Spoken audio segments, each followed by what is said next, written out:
Wish TV. All Indiana Politics is your premier source for Indiana politics. Focusing on issues that matter to you. In-depth, nonpartisan coverage, exclusive interviews with Indiana's political leaders, expert analysis on critical legislation. From Wish TV, this is All Indiana Politics Podcast on the All Indiana Podcast Network. Don't let high golf rates drive you out of bounds. Save big with the Wish TV Great Golf Club card. Central Indiana's largest golf club card membership is back for the 8th season with more courses than ever before. Save over 75% on tee times at 27 Central Indiana golf courses. All you need is the Wish TV Great Golf Club card. Cards are valid for the entire 2026 golf season. Great courses, great savings. Score your Great Golf Club card today. Central Indiana. Wish TV is now live on YouTube TV and Hulu Live, offering more hours of local programming than any other station. Search for Wish TV or look for CW8 on both YouTube TV and Hulu Live to find us. Watch local news, sports, and lifestyle shows live from Wish TV. You can still catch Wish TV free over the air or stream it live on wishtv.com and on the free Wish TV mobile apps. Wish TV, available in more places for the latest news, weather, and sports. Now, from Wish TV, your local news source. This is All Indiana Politics. Good Sunday morning. Welcome to another edition of All Indiana Politics. I'm Phil Sanchez. Congressman Jim Baird tells us he believes the leaders of Iran are getting desperate for a deal. Those comments came in an interview with our government reporter, Garrett Berquist. The congressman also tells us the House is ready to work on a deal to fund the TSA if it's one they like. And joining us now is Congressman Jim Baird. Congressman, welcome back to All Indiana Politics. Thank you, sir. Appreciate the opportunity. We're now going into the second month of the war with Iran. You serve on the Oversight and Intelligence Subcommittee of the House Foreign Affairs Committee. Based on your briefings, how likely is it Iran agrees to reopen the Strait of Hormuz? Well, I think the president has done the right thing, and he's made it very clear from the very beginning that Iran is not to have a nuclear weapon. So my reading between the lines, and please understand that's reading between the line plus the briefings that we've had, I think Iran is very desperate. You can see that in the few number of opportunities that they use to send ballistic missiles, or we've devastated their Navy, we've devastated their air defense system, we've devastated their shipping in the Strait of Hormuz. So I think all of that culminates in the idea that Iran is really considering, and the president says that they're willing to talk. Now we've seen this country in the past never do what they say they're going to do. They lie to us. But nonetheless, when you think about all the decimation that we've done to their country, in fact, today they had 200 dynamic flights from the Air Force, our Air Force, because they're running out of targets, so to speak, and they're going to let those pilots decide as they come up on a potential target to use that opportunity to do that. But nonetheless, this war has started. I think the fact that they've been associated, or Iran has been associated with their proxies of administering terrorism around the world, I think they were an existential threat to our country. And so I think the president had every right to protect our people and our country. Did the Trump administration underestimate the risk to the strait? I'm not sure. I have great, when you see the efficiency and the precision of our strikes with the military, I am very convinced that they are well aware of what they had to work with and what they were facing, and I don't think they underestimated them. And when you see the president or commander-in-chief moving all the assets that are essential to any kind of further action into the Middle East, that gives you some clue of what they think might be there. But I also believe very strongly in peace through strength that the president is working with, and has convinced us that that's what he feels, and I think he's absolutely right. I mean, when you have an adversary like this the only thing they really understand, is if you're the biggest dog on the block and you convince them of that. And if they don't feel that way, then they're going to continue to do what they've done in the past. I think it was a little bit of a surprise that they had missiles already that could reach 2,500 or so miles, and that reaches out a good deal and a good ways from Iran. So I think that might have been a bit of a surprise, but nonetheless, we were not totally uncommitted to making sure we take care of that threat. You raised the missile issue. How concerned are you that our allies in the region, especially Israel, will run out of interceptor missiles? Well, but I think the president has asked for us to increase our production here if we can do that, and then I'm sure Israel's doing the same thing to make sure that they have the munitions that they need in order to carry out this fight. How concerned should we be about the Iran-backed Houthis denying access to the Bab al-Mandab Strait? That's a strait that leads into the Red Sea and eventually to the Suez Canal. Well, I think that goes back to Iran and all their proxies trying to make sure that they hang on to this power, and they put, Iran has put mines in the Strait of Hormuz, and so this is another attempt to try to create fear around the world and upset the energy market. And so how long that lasts, I'm not sure. I also want to discuss the TSA funding situation. Why did the House reject the Senate's deal to fund the agency? Well, we feel like, they've piecemealed that thing, and we've really had a clean CR that let us go on through to May 22nd, give us enough time to have all of these concerns discussed. But I'm very proud of what the House has done. We did our job. We passed it. We were really interested in making sure TSA workers were getting paid. But I can't imagine those workers not having been paid for over 4 weeks. And you have to realize how much that upsets your cash flow in a family situation. And they've got mortgages to pay. They've got other things that I'm sure that they need to pay. And so it's important that we have that DHS and TSA funded. And the other thing that bothers me is here we are cutting back or making it difficult for those TSA workers right at a time when we could have the potential to have terrorist cells trying to get into the country or already into the country. And so here we are. We need that kind of capability and keep the border closed and so on. And yet we're not, and the Senate is not funding the DHS and the TSA. And also FEMA and CISA and all of that. So that's concerning to me. What are you willing to vote for in a TSA funding solution? I want us to make sure that we get those people paid, they get their back pay. I also want to make sure that we keep the DHS, the Department of Homeland Security, and Borders are Homan, and make sure he's able to deport all of these criminals. And after all, we're just going after the worst kind of people that we have. And so I want that to continue, and to do that, we need to make sure we're paying our people. They're coming to work every day, and they're trying to protect us, and the least we could do is make sure they get their pay. Why didn't the House stay in D.C. to work on a funding deal and push the district work weeks back?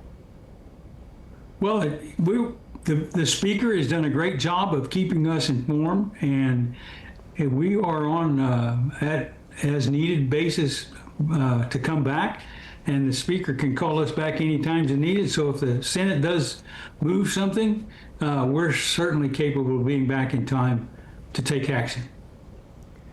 We have about 350 TSA agents here in Indianapolis. At least half a dozen have already quit over this. What do you say to them? I'm very sorry about that, and I regret that. And I've been very well treated at the Indianapolis airport. In fact, I've had to go back a couple of 3 times here in the last month, and they've done a great job. I admire them, and they continue to be pleasant and they continue to do their job. And so I really want to make sure that we can take care of them. Congressman Jim Baird, thank you for joining us. Thank you, sir. All right, coming up, higher education officials cut hundreds of college degrees. We'll tell you which ones are affected.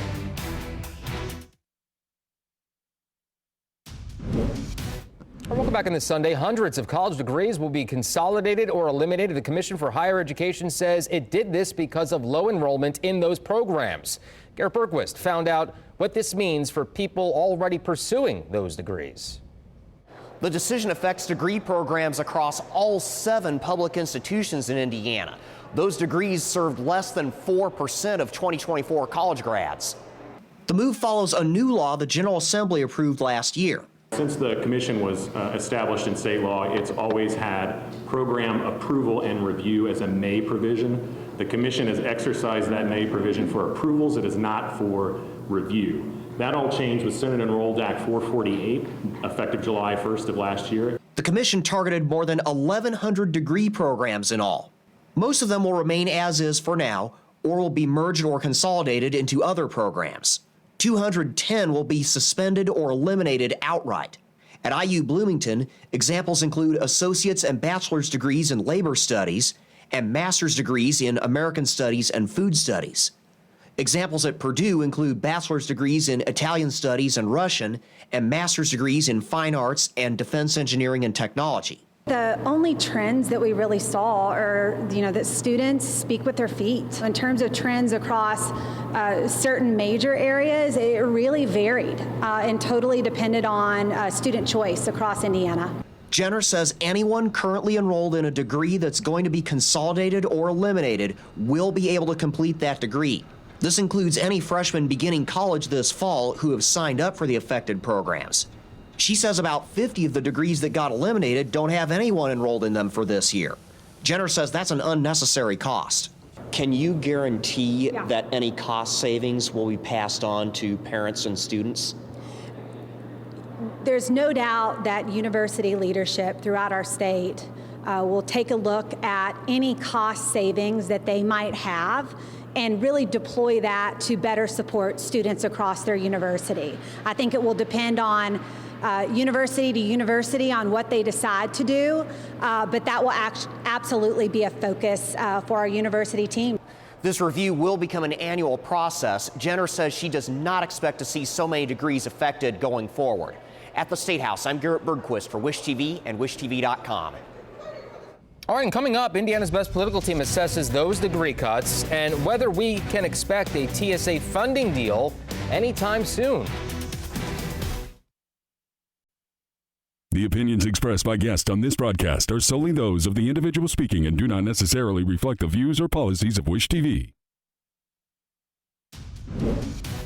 And welcome back to All Indiana Politics as we welcome in 2 members of Indiana's best political team, Democrat Carly Macer and Republican Lacey Berkshire. Good to see you both. Great to be here. Thank you for being here. Happy Easter. Let's begin with those college degrees that were cut that we talked about before heading to break. All right, Carly, we'll start with you. All those degrees combined accounted for, and I want to get this right, just 4% of college grads in 2024. Right.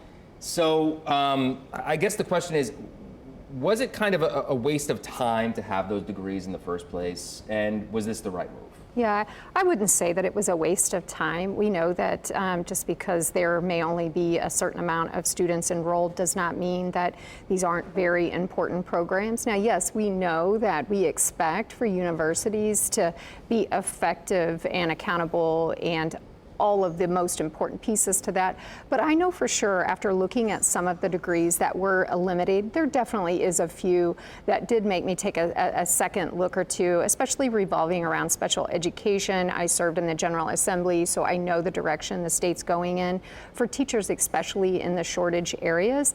I understand how important it is for us to look and eliminate potentially ineffective programs, but in the same breath, are we also taking away in opportunities, particularly I think in our rural communities and other locations? I think that it's just really important that as we're streamlining of being effective, that we're also not cutting out real opportunities for Hoosiers. Yeah, Lacey, I'll let you chime in on this one as well. You know, I think anytime you do anything in academia right now, it looks like a lightning rod, and it can be, you know, perceived as an attack. I don't think that's the case here at all. I think Secretary Jenner and the team at CHE deserves a lot of kudos for how transparent they've been, for how thoughtful they've been throughout this process. You can go online, you can see every degree that's either being phased out or consolidated or merged or eliminated. You can see what the rolling average was the last 3 years of how many people were enrolled. When you look through those, I think a lot of them, they're not studying them. A lot of them are really niche. A lot of them are really narrow. A lot of them are some at these satellite campuses a little bit, where if you want to, you know, look at something that's a little more narrow like that, you probably need to go to the place where the population can sustain it a little bit differently at one of these, you know, major campuses. So I think it all makes sense to me when you go through that list. You know, you see what struck me is there's a lot of these education degrees that are like a bachelor's degree of education in German. Well, if you want to go teach German, get your general education degree and a minor in German, right? I mean, don't be so narrow that you kind of make yourself only marketable to this one possible position coming out of graduation. So to me, I think it makes a lot of sense. I think it's a good thing. I think it's sweeping, and so it, you know, it can kind of take you off guard a little bit when there's that many. But when you actually go through them and look at the numbers, I think it makes a lot of sense, and it's a good use of taxpayer dollars. Follow up on that, though, is that some, as you mentioned, foreign languages are on that list. Also, some STEM degree programs were on that list as well. So maybe did they go a little too far with this? I think time will tell. I don't think they did right now. I think when you look at the numbers there, if there's, you know, students vote with their feet, and if they're not enrolling in these programs, they're not needed, then why are taxpayer dollars going to sustain them if nobody's interested? I definitely think there's a possibility of overcorrection here. We know that, but looking at particularly the language arts of just that piece, we know that IU is leading the way and has been on foreign language. And so to have some of those cuts, again, I believe in being effective and doing what we need, but just because it's low enrollment does not mean that it isn't effective and needed for the workforce as well. So time will tell on that. But I think, again, we can overcorrect, and I'm hopeful if that's the case that we'll be paying attention to that as well. When you look at the entire list, were there specific ones that stood out to you, Lacey, other than that one that you mentioned? No, the education thing was the one I was really caught off guard with, where I was like, there are people who wanted degrees that specific, you know, where I'm like, that's so specific. I'm glad I wasn't their parent. I had some thoughts about that. How about you, Carly? Well, I think there was a couple. The education piece, the of course foreign languages, but I also think for the liberal arts and arts degrees, to some of that, I think is important for the cultural ecosystems. It really shrinks some of that a little bit when we remove some of those programs. It just provides less opportunity, and I think globally, let alone here in the state and across the country, those are opportunities that we need to keep forefront and consider that as well. This is one for both of you. What does this say about higher education here in Indiana? Carly? Well, I think it's important. I think Hoosiers want us to continue to evolve and take a look at that. But as we're taking away, what are we putting back? I know I just listened to the superintendent talk about the potential and the question that asking our universities, is this going to save money in the long run? I'm hopeful that as we are removing things, what are we providing? What are we putting back into it that really creates the real opportunities and real careers for individuals as well. So I think it's just really going to be a time will tell. Yeah, Lacey? I think it's less about higher education in particular and more about bringing more accountability and more efficiency and more cost savings to taxpayer-funded institutions, no matter what they are. We've seen that with agencies, and now we're seeing it with these higher education institutions. It's just their turn, right? I think it's more about bringing accountability and transparency and efficiency to taxpayer-funded institutions. I don't think this is really specific to higher ed right now. It's just about cutting the fat. I want to turn the conversation to that interview that we had with Congressman Baird. Carly, is there any chance that you think that Congress returns to work early to get something done here? You know, I hope so, but I don't see that happening anytime real soon. I know that for American travelers, I know that the expectation not only for safety and of course efficient travel, also witnessing what's happening on the front line with our frontline workers with TSA, as Representative Baird mentioned in his piece, just watching people continue to go without pay. But this is what's interesting, is this isn't a luxury. What our travel in America, this is how it should be. This should be the fiscal responsibility, most basic for air travel and safety of Americans. period. So it's real hard when you're standing in those lines, let alone watching from afar. Yeah. It just is, at this point, it's past time, but I will be surprised if I see everyone return and doing what needs to be done in Washington, as Hoosiers don't ask much or expect much from Washington, but they expect competence. Lacey, less than a minute left. We'll close us out with that. Yeah, I think it's just interesting, just from a political procedural standpoint, to kind of see what's happening here. And when you talk about the two-track plan that the Republican leaders came out with, where you're talking about funding this much through the regular process, and then we're going to go this way with the reconciliation process. So I think the mechanisms that are being used here are interesting, and we'll see how it plays out. Yes, we will. Certainly will. Good to see you both. Happy Easter. Thank you. Thank you very much. Yep. And we will be right back. The opinions expressed by guests on this broadcast are solely those of the individual speaking and do not necessarily reflect the views or policies of Wish TV. Thank you for joining us for All Indiana Politics this week. Of course, we'll be back here next Sunday morning at 9:30, and be sure to check out the All Indiana Politics podcast online over at wishtv.com. Happy Easter, everyone, and have a great rest of your weekend.